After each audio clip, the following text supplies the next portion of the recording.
Hello students, welcome to our কেমনিক study centre. আমি রাজু, তোমাদের বন্ধু ও study coach.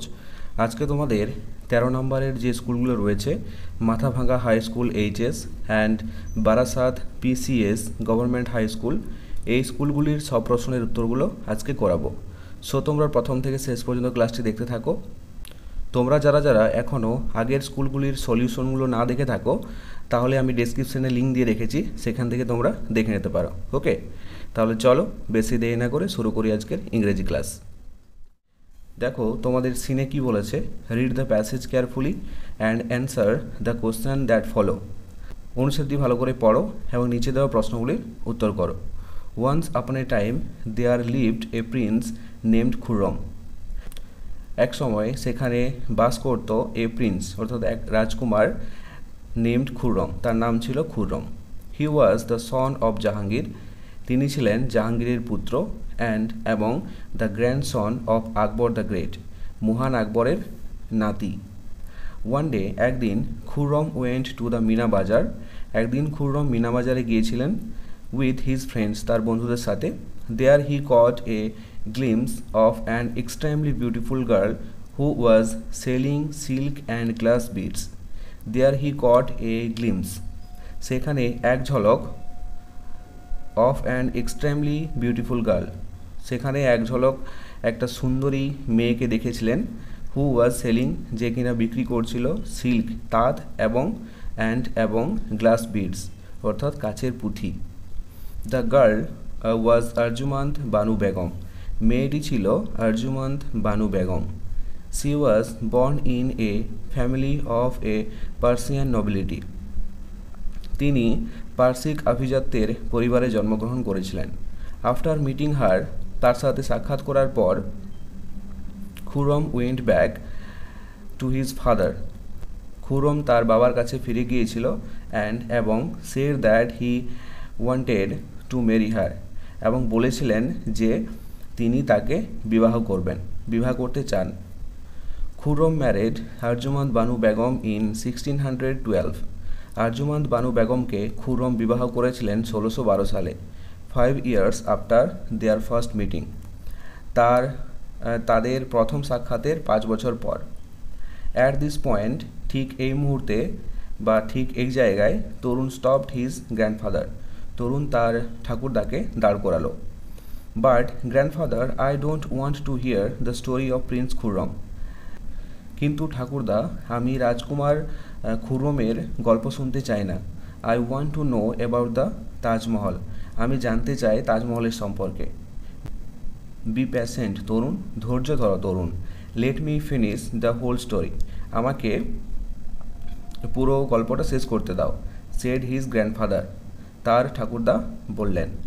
All right shed তরুণ, ঠিক আছে, তরুণ বলল। His grandfather continued with the story, ঠাকুরদা তার গল্পটা চালিয়ে যেতে লাগলেন। এরপর দেখো, prince Khurram was later known as Shahjahan, রাজকুমার খুররম পরে শাহজাহান নামে পরিচিত হল।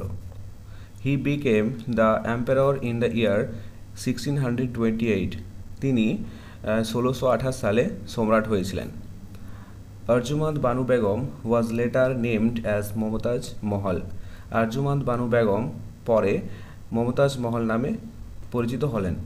But what does the name Mumtaz Mahal mean, কিন্তু মমতাজ মহলের মানেটা কি? আক্স তরুণ জিজ্ঞাসা করল। It means the brightest crown of the world, এটার মানে হলো বিশ্বের উজ্জ্বল মুকুট। ব্রাইটেস্ট মানে হচ্ছে উজ্জ্বল, আর ক্রাউন মানে হলো মুকুট। অ্যান্সার্ড হিজ গ্র্যান্ডফাদার, তার ঠাকুরদা উত্তর দিলেন। Then he continued with his tale, তারপর তার গল্প বলা চালু রাখলেন। When Mumtaz was on her death bed, যখন মমতাজ তার মৃত্যুশয্যায় শুয়েছিলেন, শাহজাহান প্রমিসড হার, শাহজাহান তাকে কথা দিয়েছিলেন, দ্যাট যে he would not marry again, তিনি আর পুনরায় বিবাহ করবেন না। He also promised her that he would build the most beautiful museum over her grave. He also promised, তিনি এটাও কথা দিয়েছিলেন, দ্যাট যে he would build the most beautiful museum. Museum মানে হচ্ছে সমাধিসৌধ, খুব সুন্দর সমাধিসৌধ তৈরি করবেন ওভার হিজ গ্রেভ, তার কবরের উপর। What is museum grandfather? Museum কি দাদু? Asks Tarun is in surprise, অবাক হয়ে তরুণ জিজ্ঞাসা করলো। Oh a museum is a building build to house the dead. স্মৃতিসৌধ হলো মৃতদের রাখার জন্য একটি ভবন। সেড গ্র্যান্ডফাদার, ঠাকুরদা বললেন। অ্যাকর্ডিং টু লিজেন্ডস, শাহজাহান, কিংবদন্তি শাহজাহানের মতে, was so sad after her death that he ordered the court two mourn for 2 years। Shahjahan was so sad, Shahjahan খুবই দুঃখী হয়ে পড়েছিল। আফটার হার ডেথ, তার মৃত্যুর পর, that he ordered the court two mourn for 2 years। তিনি তার সভাকে নির্দেশ দিয়েছিলেন যে 2 বছরের জন্য শোক পালন করতে। লেটার, পরে, Shahjahan started to build the world's most beautiful monument beside the river Yamuna in memory of his beloved wife. Shahjahan started শুরু করেছিলেন টু বিল্ড তৈরি করতে the world's most beautiful monument বিশ্বের সবচেয়ে সুন্দর স্মৃতিসৌধ বিসাইড দ্য রিভার যমুনা নদীর ধারে in memory of his beloved wife, তার প্রিয় স্ত্রীর মেমোরি অর্থাৎ স্মৃতিচিহ্ন হিসাবে। ইট টুক 22 years, এটি তৈরি করতে 22 বছর লেগেছিল। এবং 22,000 ওয়ার্কার্স, এবং 22,000 শ্রমিক লেগেছিল। টু বিল্ড দ্য মনুমেন্ট, এই স্মৃতিসৌধটা তৈরি করতে। The Taj Mahal was build entirely out of white marble, এই পুরো তাজমহলটাই তৈরি হয়েছিল সাদা মার্বেল পাথরে। ওকে, এটা ছিল তোমাদের সিন। এরপর দেখো প্রশ্নগুলো কি বলেছে। Complete the following sentences with information from the above passage. উপরের অনুচ্ছেদ থেকে তথ্য নিয়ে বাক্যগুলি পূর্ণ করো। তাহলে এটা দেখো, a museum is a building, এটা হবে build to house the death. বিয়েটা দেখো, দ্য তাজমহল ওয়াজ বিল্ড, এটা হবে entirely out of white marble. Okay, এরপর বিয়েটা কি বলেছে, write T for true and F for false statements in the given boxes. নিচের স্টেটমেন্টগুলো যদি ঠিক হয় তাহলে পাশের বক্সে টি লিখবে, আর যদি ভুল হয় তাহলে পাশের বক্সে এফ লিখবে। তাহলে এর স্টেটমেন্ট দেখো, Jahangir was the grandfather of Khurram. Jahangir খুররমের গ্র্যান্ডফাদার অর্থাৎ ঠাকুরদা ছিলেন, এটা কিন্তু ভুল স্টেটমেন্ট, তাহলে পাশে কি হবে এফ। বিয়েটা দেখো, আরজুমান্দ ম্যারিড খুররম ইন 1612। খুররম আরজুমান্দকে বিবাহ করেছিলেন 1612 সালে, এটা কিন্তু ঠিক স্টেটমেন্ট, তাহলে পাশে কি হবে টি। সিট দেখো, find out to describing words from the above passage and right their meanings in Bengali. তাহলে দুটো ডেসক্রাইবিং ওয়ার্ড লিখেছি দেখো, একটা হবে বিউটিফুল, এটা হচ্ছে ডেসক্রাইবিং ওয়ার্ড অর্থাৎ অ্যাডজেক্টিভ, এর মানে হলো সুন্দর। আর 2 নম্বরে আছে গ্রেট, এটাও একটা অ্যাডজেক্টিভ, গ্রেট এর মানে হলো মহান। ঠিক আছে, এই দুটোই কিন্তু ডেসক্রাইবিং ওয়ার্ড অর্থাৎ অ্যাডজেক্টিভ। বোঝা গেল? এরপর ডি এর দাগেরটা কি বলেছে দেখো, অ্যান্সার দ্য ফলোয়িং কোশ্চেন্স, নিচের প্রশ্নগুলির উত্তর দাও। তাহলে এই দাগের প্রশ্নটা দেখো, what was the relation between Khurram and Akbar the great.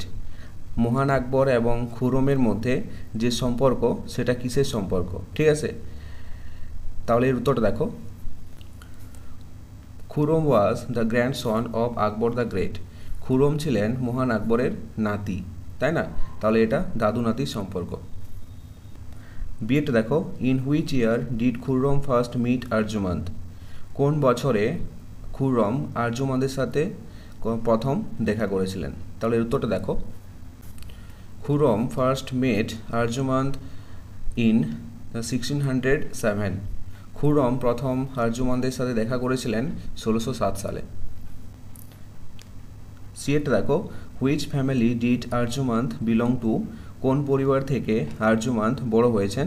তাহলে এর উত্তরটা দেখো, আরজুমান্দ বিলংড টু এ পার্সিয়ান নবেলিটি। পার্সিক আভিজাত্যের পরিবার থেকে জন্মগ্রহণ করেছেন, তাই না? ইয়েতে কি বলেছে দেখো, give the Bengali meanings of the following words, নিচের যে শব্দগুলো আছে এগুলির বাংলা অর্থ লিখো। তাহলে গ্লিমস এর বাংলা অর্থ হবে ঝলক। বিয়েটা আছে নবিলিটি, এর বাংলা অর্থ হবে আভিজাত্য। বোঝা গেল? এরপর দেখো গ্রামার অ্যান্ড ভোকাবুলারিতে কি বলেছে, fill in the blanks with appropriate prepositions, appropriate prepositions দিয়ে শূন্যস্থানগুলো পূরণ করো। তাহলে এরটা হবে দেখো, হি অ্যারাইভড অ্যাট 10 AM। বিয়েরটা হবে ইন্ডিয়া ওন ফ্রিডম ইন 1947। সিয়েরটা হবে দে কেম হিয়ার অন সানডে। ডিয়েরটা হবে we must have love for our country. এরপর তিনেরটা কি বলেছে, fill in the blanks with correct forms of the verbs given in the brackets, বন্ধনীর মধ্যে ভার্বগুলো নিয়ে correct ফর্মগুলো বসাও। তাহলে এটা আছে দেখো, রানু ড্যাশ নাও, এটা হবে রানু ইজ ড্যান্সিং নাও।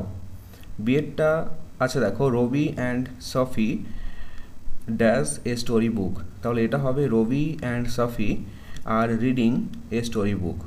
সিয়েরটা আছে দেখো, a barking dog seldom dash, verb কি আছে বাইট, তাহলে এটা হবে a barking dog seldom bites. ডিয়েরটা আছে দেখো, yesterday they dash a written answer, verb কি আছে সাবমিট, তাহলে এটা হবে yesterday they submitted a written answer. বোঝা গেল?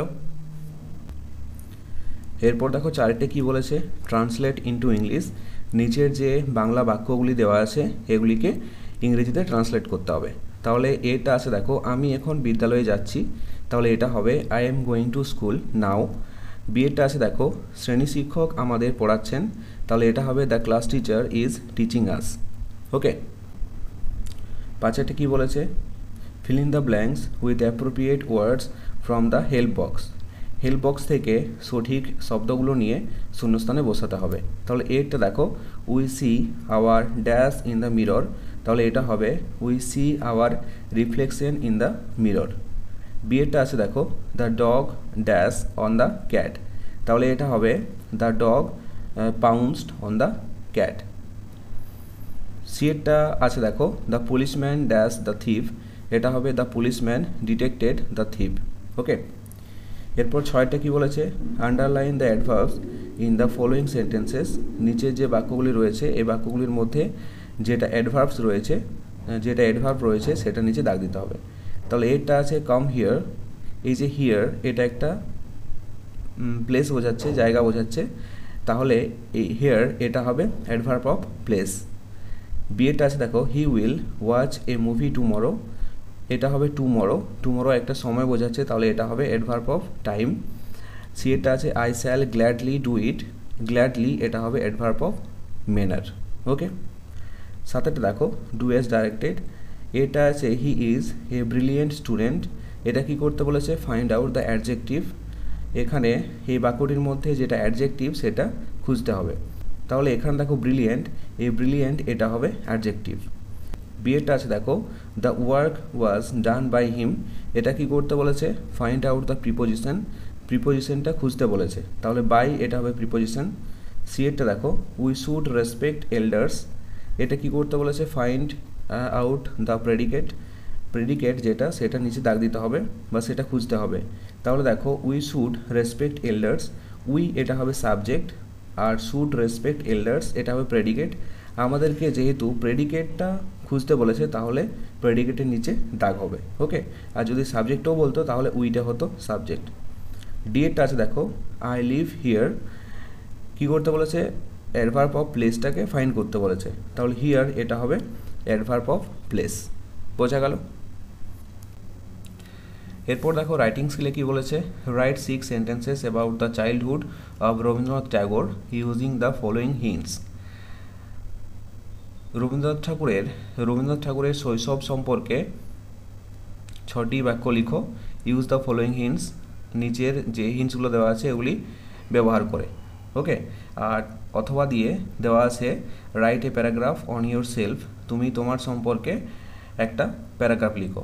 ওকে, তাহলে দেখো রাইটিং স্কিলে যেগুলো দেওয়া আছে সেগুলো আমি লিখে দিয়েছি, তোমরা দেখে নাও। ওকে।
এই ক্লাসটি দেখার পর তোমাদের যদি কোনো জায়গায় ডাউট থাকে তাহলে আমি ডেসক্রিপশানে হোয়াটসঅ্যাপ গ্রুপের একটা লিঙ্ক দিয়ে রেখেছি, সেখানে জয়েন হয়ে গিয়ে আমাকে ডাউটগুলো জিজ্ঞাসা করতে পারো। ওকে, আমি যত তাড়াতাড়ি সম্ভব তোমাদের ডাউটগুলো ক্লিয়ার করার চেষ্টা করব। ওকে, সো এই ছিল আজকের ক্লাসটি কেমন লাগলো অবশ্যই কমেন্ট করে জানাও, আর যদি ভালো লেগে থাকে তাহলে অবশ্যই একটি লাইক করে দিও। আর ছোট্ট বন্ধুরা, তোমরা যদি আমার চ্যানেলে নতুন হয়ে থাকো তাহলে অবশ্যই সাবস্ক্রাইব করে পাশে থাকা বেল আইকনটিতে প্রেস করে রাখো। ওকে, দেখা হচ্ছে নেক্সট কোনো ইংরেজি ক্লাসে, ততক্ষণ পর্যন্ত বাই বাই, টেক কেয়ার।